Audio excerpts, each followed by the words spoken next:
Eh bien, bonjour à toutes et à tous, c'est Météo37, j'espère que vous allez bien en tout cas. Moi ça va super et aujourd'hui on se retrouve pour cette nouvelle vidéo, ce nouveau point météo où nous allons parler de la situation à venir sur notre pays à partir du mercredi 9 octobre notamment avec l'arrivée de la tempête Kirk, de l'ex-ouragan Kirk sur notre pays qui devrait, en tout cas qui a de grandes chances de provoquer une tempête qui pourrait être d'un calibre quand même assez élevé. Alors, je ne vais pas parler de la situation à venir cet après-midi, ce soir et ce mardi dans ce point météo. Si vous voulez aller voir tout ça en détail, n'hésitez pas à aller voir mon dernier point météo, mais je peux vous faire un petit résumé quand même en ce début de point. Mais avant ça, je voulais vous dire que je suis en live ce soir à partir de 18 h pour parler avec vous de cette situation et pour répondre évidemment à toutes vos questions sur cette situation. Donc soyez présents à partir de 18 h ce lundi sur ma chaîne pour un live qui va durer je ne sais pas combien d'heures, tout dépendra de ce qu'on a à dire, des mises à jour des modèles de ce soir, etc.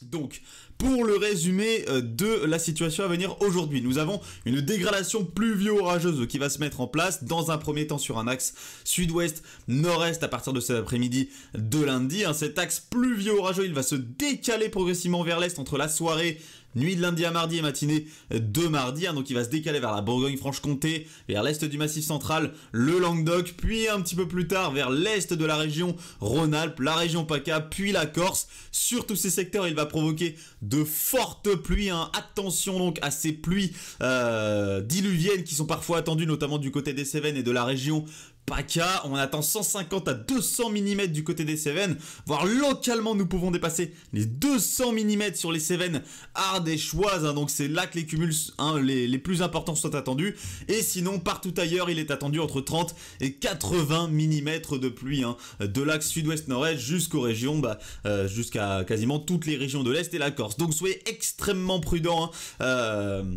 à cette situation qui s'annonce assez dangereuse sur notre pays à partir de ce lundi, avec des risques notamment de crues et d'inondations dues à ces fortes pluies, avec des sols qui sont déjà gorgés d'eau par rapport à toutes les pluies qu'il est tombé depuis des mois. Il fait que pleuvoir sur notre pays, il pleut encore et encore.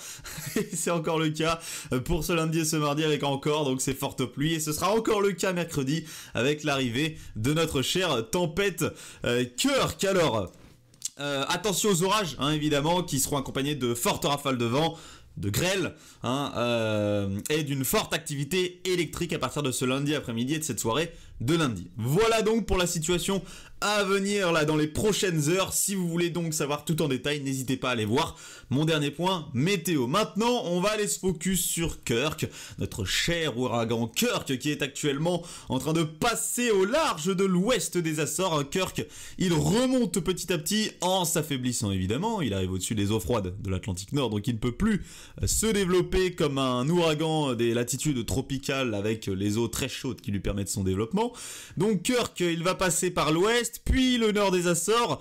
À partir de ce moment-là, ici vers le nord des Açores, en se rapprochant du côté de l'Europe de l'Ouest, Kirk, il va entamer sa transition extra-tropicale. Il va donc se rapprocher de l'Europe en tant que tempête extra-tropicale. Dans un premier temps, il va engendrer une forte tempête dans le nord-ouest de l'Espagne où là, de violentes rafales de vent sont attendues avant de se décaler progressivement vers notre pays et là aussi engendrer un risque de tempête. Alors oui, cette dépression ne sera pas très creuse, Quand on voit sur les modèles, on est sur beaucoup de modèles entre 975 et 980 hectopascales au niveau du creusement à venir de Kirk sur notre pays.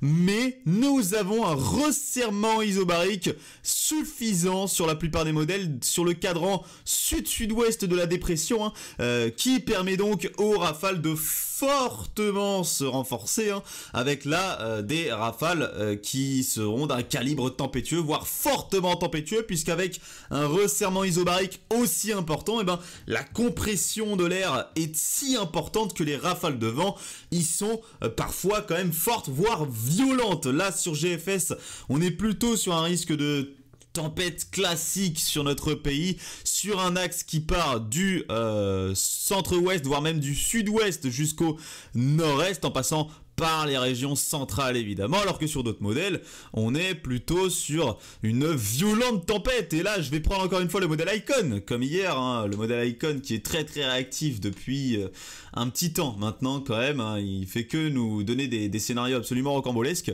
On est sur des... Voilà, notre Icon nous apporte la dangereuse tempête Kirk, hein, parce que regardez ce qu'il nous modélise. Alors tac, on va aller direct aux 120 heures. Voilà la modélisation du modèle Icon avec des rafales jusqu'à 140 km/h à l'intérieur des terres, hein, du côté ici des régions centrales, du nord-est du pays, jusqu'à 140-150 km/h, hein, dans les dernières modélisations du côté des côtes ouest de notre pays, des pays de la Loire jusqu'aux côtes basques, hein, et avec donc voilà très globalement des rafales de vent comprises entre 100 et donc 130-140 km/h sur un gros axe qui part du centre-ouest jusqu'au nord-est du pays. Donc Icon, c'est l'un des plus réactifs, lui il dégomme l'axe centre-ouest, nord-est clairement, hein, avec une tempête absolument monstrueuse dans les terres, dans une situation en plus de ça très rare, voire exceptionnelle, hein.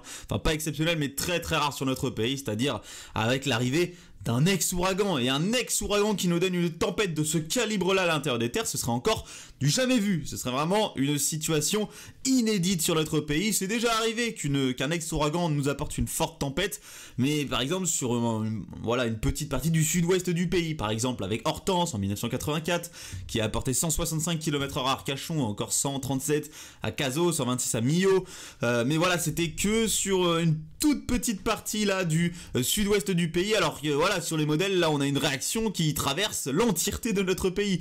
Donc là c'est une situation très très différente et très alarmante sur certains modèles, hein, clairement il faut le dire. C'est alarmant de voir de telles modélisations. Alors il y a Arpège aussi je crois qui réagit fortement à cette tempête Kirk sur notre pays. Tac. Ouais voilà, regardez Arpège, hein.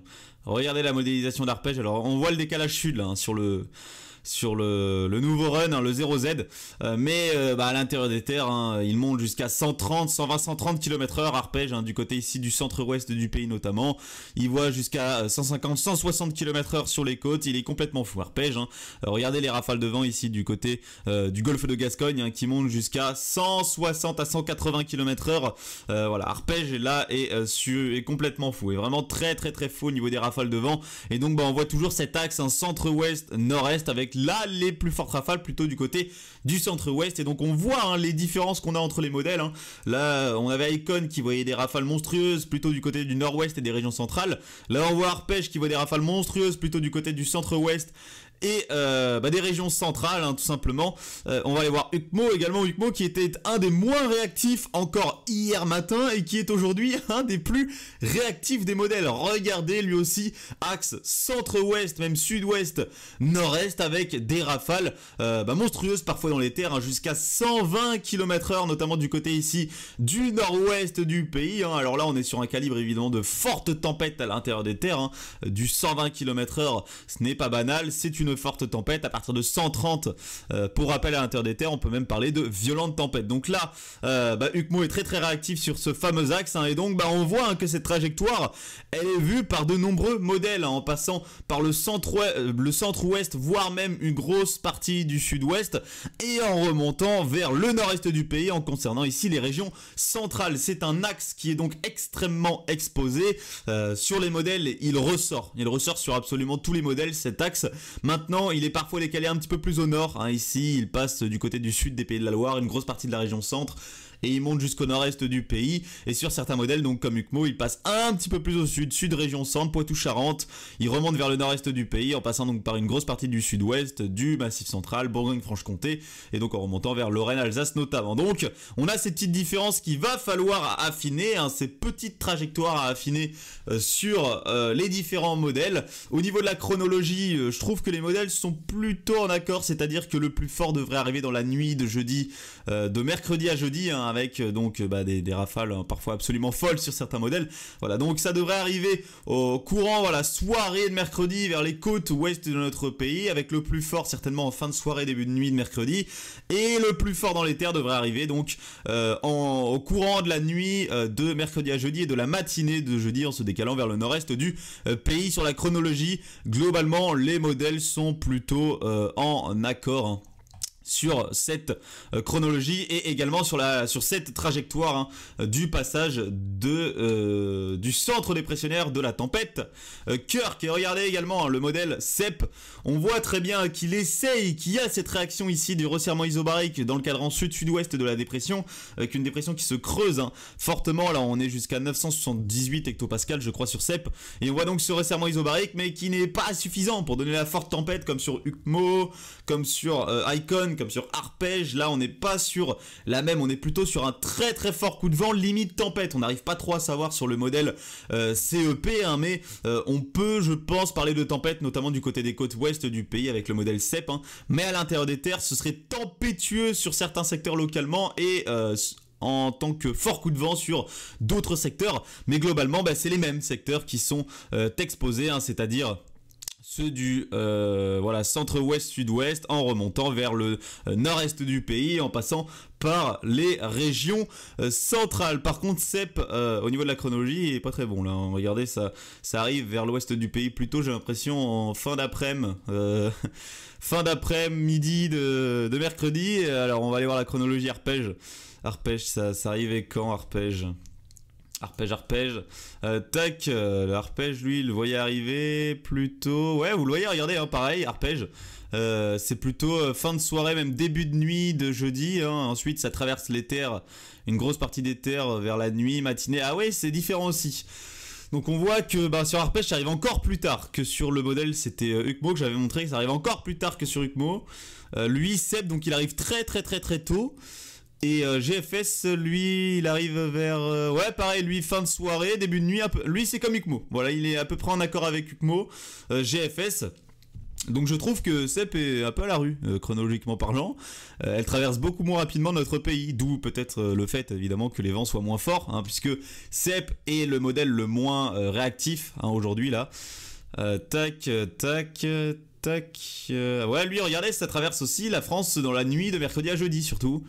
Tac, et il se retrouve dans le nord-est certainement dans la matinée de jeudi. Donc CEP est un petit peu à la rue, il traverse moins rapidement par rapport aux autres, notre pays. Donc CEP, attention, CEP, ton petit scénario solo de tempête classique, attention. Alors t'as GFS avec toi, t'as ce super GFS mais qui reste sur des modélisations un peu plus fortes, parce que GFS, on prend en compte le fait que déjà ce soit une maille très large, donc c'est compliqué d'avoir des rafales de vent assez précises comme sur Icon EU par exemple, mais on sait que voilà, localement ils sous-estiment les rafales de vent et que là par exemple on peut atteindre les 100, 110 voire même dépasser les 110 très localement. Donc GFS, on prend en compte une petite sous-estimation de ces vents, mais voilà, globalement GFS c'est plutôt tempétueux. Effectivement, il est quand même au stade de tempête. Il n'y a que CEP finalement qui n'est pas très en accord sur tout ça et qui a encore un peu de mal sur la modélisation de cette dépression Kirk et qui a encore du mal à nous donner une vraie tempête sur le pays. Mais il reste solo ce matin, CEP, il reste assez solo. Et on va aller voir WRF aussi, et WRF qui réagit pareil à une tempête. Alors moins creuse, on voit qu'elle est à 982-83 hectopascales en traversant notre pays. Donc forcément au niveau des rafales de vent, ce sera un peu moins fou. Il faut, moins creux, moins resserré surtout. On a un resserrement isobarique moins important, donc forcément qui nous donne une tempête un peu moins forte. Donc il va falloir affiner tout ça dans les prochains points météo. Donc je vous en reparlerai évidemment ce soir. Je vous referai un point météo demain sur ma chaîne ce soir parce qu'il y a le live à 18h. Donc on se retrouvera certainement ce soir pour un nouveau point météo. En tout cas, sachez que la trajectoire des vents les plus forts est fiable actuellement. Enfin, elle se fiabilise sur les modèles. La zone où les vents seront les plus forts part du centre-ouest et du sud-ouest du pays en remontant vers les régions centrales, notamment le Massif central, le Limousin, jusqu'à la Bourgogne-Franche-Comté et le nord-est du pays, notamment Lorraine, Alsace. C'est vraiment sur tous ces secteurs-là que les vents, l'axe des vents les plus forts est. Et on surveille évidemment les cumuls de pluie plus au nord, là, vers le nord-ouest du pays et le nord sur un axe qui part des Pays de la Loire vers du sud-Bretagne et qui remonte par l'Île-de-France et le nord du pays, parce que sur cet axe-là, nous pourrions avoir des cumuls qui atteindraient les 100 mm de pluie en à peine quelques heures. Sur certains modèles, on a du 50 à 60 mm de pluie en à peine 3 heures. Et ensuite, on a du 100 mm de pluie en 8, 9, 10 heures, donc une forte réaction des modèles actuellement pour de forts cumuls de pluie à attendre, avec des pluies très intenses. Forcément, nous avons toute cette humidité qui va remonter des tropiques. Je rappelle, un Kirk est un ex-ouragan, donc gorgé d'humidité, gorgé de pluie, qui vont donc nous apporter des cumuls très très importants du côté notamment du nord et nord-ouest de notre pays. Regardez cet axe, voilà ce fameux axe, avec énormément de pluie en à peine quelques heures à venir sur le l'axe Pays de la Loire. Voilà, ça passe même par le centre Val-de-Loire sur GFS, l'Île-de-France en passant, on en a jusqu'aux Ardennes. Donc on a un axe qui ressort sur beaucoup de modèles, qu'il va falloir affiner également, mais du côté ici, soit Sud-Bretagne, soit Pays de la Loire, en allant jusqu'aux Ardennes ou jusqu'au sud ici des Hauts-de-France. Mais en tout cas, cet axe, il ressort sur tous les modèles avec donc des pluies, des cumuls de pluie très très importants qui pourront donc engendrer des crues, des inondations, notamment, souvenez-vous, du côté de l'Île-de-France, avec de nombreuses crues, souvent en Seine-et-Marne, avec les fortes pluies. On a des réactions de cours d'eau du côté de la Seine-et-Marne, mais là on pourrait en avoir sur un gros axe, des réactions de cours d'eau. Donc on va surveiller cette situation là au niveau des pluies avec le passage de cet ouragan Kirk, dont je vous reparlerai plus en détail évidemment dans le point météo de demain. Pareil pour les vents, pour fiabiliser la puissance des vents à venir. Mais on a une grosse réaction des modèles ce matin avec du 120, 130, 140 km/h à l'intérieur des terres, donc on va affiner tout ça et je vous en reparle donc dans le point météo de demain et dans le live de ce soir. Merci à tous donc d'avoir suivi ce point météo. On se retrouve donc pour un nouveau point météo demain et pour un nouveau live ce soir à 18 h. C'était Météo 37. Soyez extrêmement prudents, soyez à l'affût des prévisions parce que la situation pourrait être très dangereuse avec des modèles qui continuent à réagir fortement, comme le modèle Icon, avec des rafales absolument monstrueuses à l'intérieur des terres. Donc soyez extrêmement prudents, suivez bien les prévisions. C'était Météo 37. Bye tout le monde.